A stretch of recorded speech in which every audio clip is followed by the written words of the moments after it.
함께 예배하는 우리 집, 믿음으로 세우는 가정. 안녕하세요. 여러분과 함께 말씀을 나눌 김호석 목사입니다. 먼저 마음을 열어 함께 하나님을 찬양하겠습니다.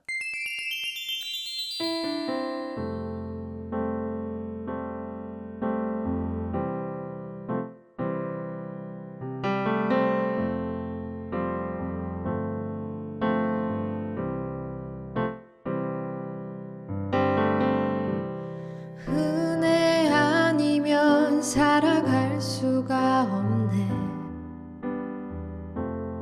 호흡마저도 다 주의 것이니 세상 평안과 위로 내게 없어도 예수, 오직 예수뿐이네. 은혜 아니면 살아갈 수가 없네. 호흡마저도 다 주의 것이니 세상 평안과 위로 내게 없어도 예수, 오직 예수뿐이네. 크신 계획 다 볼 수도 없고 작은 고난에 지쳐도 주께 묶인 나의 모든 삶 버티고 견디게 하시네. 은혜 아니면 살아갈 수가 없네. 나의 모든 것 다 주께 맡기니 참된 평안과 위로 내게 주신 주 예수, 오직 예수뿐이네. 크신 계획 다 볼 수도 없고 작은 고난에 지쳐도 주께 묶인 나의 모든 삶 버티고 견디게 하시네. 크신 계획 다 볼 수도 없고 작은 고난에 지쳐도 주께 묶인 나의 모든 삶 버티고 견디게 하시네.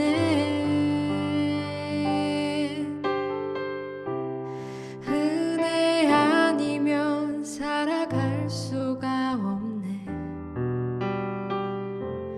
나의 모든 것 다 주께 맡기니 참된 평안과 위로 내게 주신 주 예수, 오직 예수뿐이네.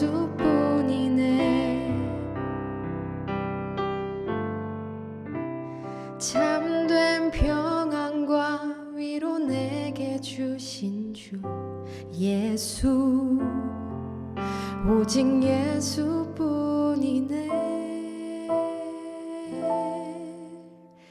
예수,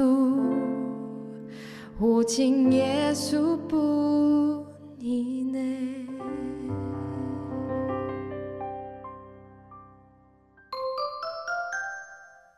함께 보실 하나님의 말씀은 사도행전 20장 12절입니다. 사람들이 살아난 청년을 데리고 가서 적지 않게 위로를 받았더라. 아멘. 사랑하는 성가족 여러분, 교회에서는 참 많은 일을 하는데 그 중에 가장 중요한 한 가지 일이 무엇일까요? 우리가 속한 서문교회도 많은 사역들을 하죠. 예를 들면 주변에 어려운 이웃들을 돕기도 하고요. 또 해외에 가서 복음을 전하기도 하죠. 그런데 여러 일들 중에서 교회라면 끝까지 잘 해내야 하는 한 가지 일이 있다면 뭐겠습니까? 그건 바로 예배입니다.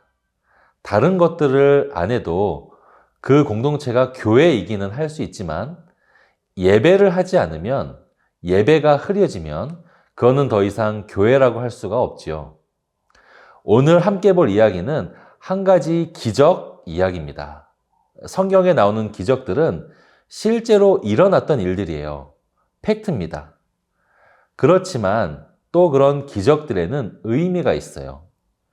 하나님의 기적은 그냥 막 일으키시는 것이 아니라 꼭 무엇인가를 보여주기 위해서 일어난다는 것이죠.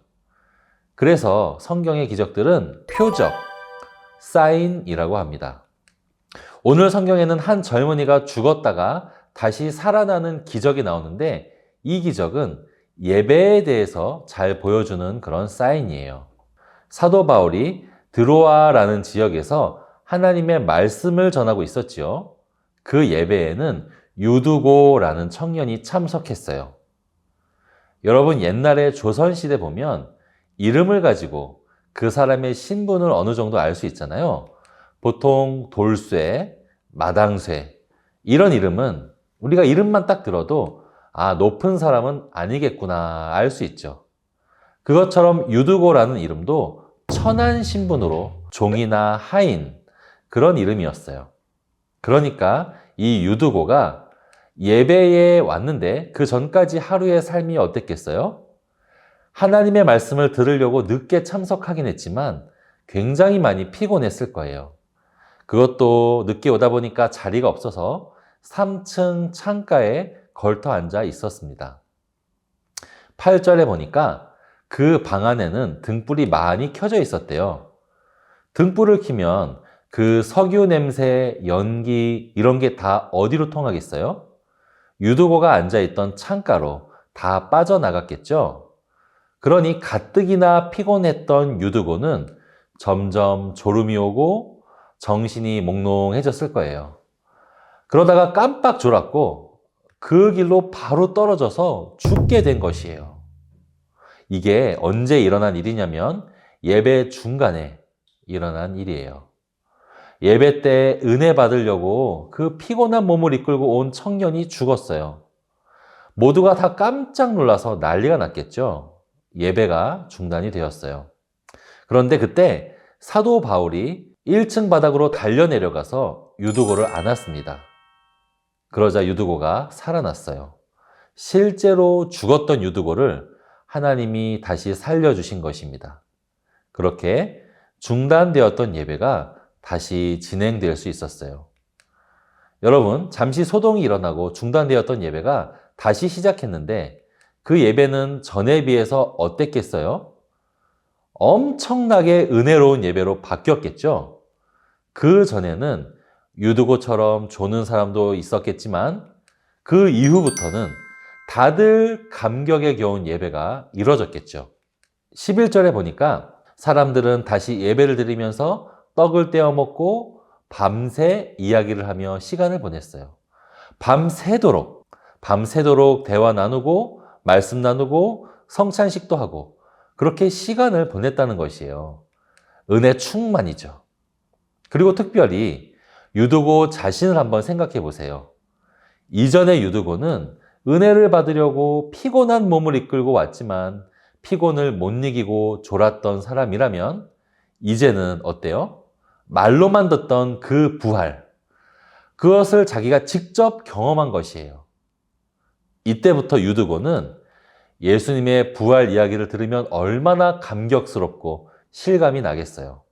그리고 유두고는 똑같이 하인으로 살아가겠지만 부활을 잠시나마 경험한 사람으로서 일상을 살아가는 마음이 많이 달라졌을 거예요.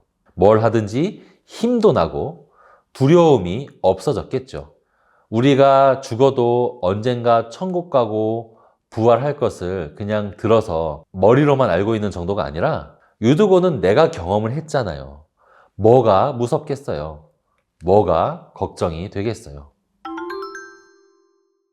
그런데 여러분, 제가 이 기적이 예배에 대한 사인이라고 했던 거 기억하시죠? 이런 일이 그냥 옛날에 유두고라는 사람에게만 일어나는 이야기가 아니에요. 우리가 매주 예배를 드릴 때 일어나는 일입니다. 이 유두고는 우리를 가리켜요. 우리를 상징하는 사람이에요. 그 설명을 이제부터 드릴게요. 우리는 유두고처럼 세상 속에서 살다가 지친 영혼을 이끌고 교회에 옵니다. 우리 중고등부 친구들 학교에서 생활하면 어때요? 물론 친구들과 즐겁게 지낼 수도 있겠지만 사실 기본적으로 우리 미래를 위해서 늘 경쟁 속에, 긴장 속에 살죠. 내가 이 경쟁에서 이기지 못하면 내 미래가 혹시나 안 좋아지지 않을까라는 생각 때문에 늘 우리는 지치고 피곤한 마음을 갖고 있어요. 그 상태로 우리는 교회에 오죠. 그런데 여러분, 교회에서 막 은혜가 저절로 받아지던가요? 설교를 들을 때마다 막 감격스럽나요? 우리는 사실 은혜 받고 싶고, 그렇지만 자꾸 근심과 걱정이 생각나서 꼭 지쳐서 졸고 있는 그런 유두고처럼 은혜를 못 받을 때가 많이 있죠. 그런데 여러분, 예배를 드리는 사이에 우리에게 어떤 일이 일어나냐 하면 지치고 죽은 우리의 영혼이 살아난다는 것이에요. 마치 3층에서 달려내려와 유도고를 안아서 살린 바울처럼 우리가 예배 드릴 때 예수님께서 내려오셔서 우리를 안아주시고 우리의 영혼을 살려주십니다. 그렇게 예배를 통해서 우리가 살아나게 되면요, 우리는 살아갈 힘을 얻게 돼요. 감격이 있게 돼요. 똑같은 예배처럼 보여도 예수님을 만난 예배는 우리에게 힘이 되고 우리를 새롭게 살리는 그런 시간이 되는 것이에요. 그러니까 우리는 어떻게 해야 되냐면 매주 예배 가운데 그런 일이 일어나기를 바라야 돼요. 그것을 기대하고 하나님한테 구해야 돼요. 사랑하는 서문가족 여러분, 돌아오는 주일도 예배를 드리실 거잖아요. 그 예배 시간에 예수님께서 우리에게 내려오셔서 우리를 안아주시고 살려주셔서 우리가 은혜 충만하도록 그렇게 가족들과 함께 기도합시다. 그런 예배를 드려야 해요. 아시겠죠? 이제는 나눔 질문으로 함께 나눕시다. 그럼 저는 다음에 만나요. 안녕. 나눔 질문입니다. 첫 번째, 말씀을 듣기 위해 왔던 유두고는 왜 떨어져 죽었나요? 두 번째, 힘들고 지칠 때 예배를 통해 새 힘을 얻게 된 경험이 있다면 가족들과 나누어 봅시다.